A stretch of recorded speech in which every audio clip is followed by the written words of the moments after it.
Ui, biar betul babe. Presiden UMNO yang cakap macam ni. Tak payah suruh letak jawatan. Sebab yang melantik menteri ni Perdana Menteri. Kalau dia tak suka, pecat je lah. Ui, takkan Presiden UMNO pun terjangkit dengan simptom pecat ini? Kalau kami dipecat, untuk kita buat ini, saya dengan Azman dah bersedia. Saya dah dapat surat dari PKR. Ingat, PKR dah berani pecat. Kalau berani, pecat saya. Pecat sajalah, tak perlulah hukuman, tak perlu minta penjelasan. Adakah Rafizi akan dipecat? Kita tunggu nak pecat tapi tak pecat-pecat. Kalau saya ini dalam satu, dah lama dah lah saya kena pecat. Pulanglah kepada Perdana Menteri kerana beliau yang melantik Menteri dan Timbalan Menteri. Sebab iyalah kan, selama saya meneliti politik Datuk Seri Anwar ini, daripada dulu sampai hari ini, bila ada orang yang tak berpuas hati dengan dia, nada pecat, buang, ini sudah menjadi kelaziman orang-orang itu menyerang Datuk Seri Anwar. Tapi iyalah kan, mengenali Datuk Seri Anwar ni, sampai ke sudah dia tak buang pun orang-orang ni. Akhirnya mereka sendiri keluar, ataupun mereka sendiri yang move keluar parti ke, tinggalkan kedudukan ke, ataupun ada sebahagiannya yang pilih untuk stay. Tapi Datuk Seri Anwar ni kalau nak diistilahkan suruh pecat lah, seingat saya macam susahlah dia nak pecat orang ni. Orang yang suka push dia, pecatlah kami, kalau berani buanglah kami. Pecat? Pecat sajalah. Pecat tapi tak. Pecat je lah. Bukan soal dia berani atau tidak, tapi itu bukan cara politik Datuk Seri Anwar. Ini pelik juga ni, level presiden pun terjangkit juga dengan simptom ni.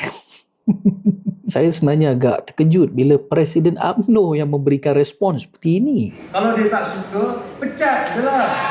Saya tak ada niat nak mengkritik Datuk Seri Zahid Hamidi maupun UMNO kerana saya menghormati Datuk Seri Zahid Hamidi. Tetapi pada pandangan saya yang naif ini, seharusnya seorang presiden parti yang partinya bersama dengan parti rakannya di peringkat pusat itu sedang bertembung di peringkat negeri, sepatutnya presiden ini lebih mellow down lah. Ataupun macam mana saya nak cakap, bahasanya mungkin tone down lah. Itu bagi ialah level seorang presiden. Kerana kita faham bahawa kita bertempur di peringkat negeri, tetapi di peringkat federal kita masih lagi honor perjanjian kerajaan perpaduan itu. Tetapi bila kelihatan seorang presiden yang seharusnya honor kepada perjanjian di dalam kerajaan perpaduan melontarkan ketegasan ini sebenarnya sesuatu lah. Dia sendiri telah memberikan makna bahawa hubungan ini sepertinya sedang bergerak ke satu tahap, sama ada mungkin boleh difikirkan ataupun ialah kebijaksanaan pimpinan lah yang menentukan. Kalau dari pandangan saya yang tak bijak ini, sebaiknya presiden serah pada orang lain lah, yang mungkin lebih berkasar, lebih keras untuk membalas kenyataan itu. Tapi bukan presiden itself. Sebab kalau kita teliti kenyataan Datuk Seri Anwar, Jabatan di peringkat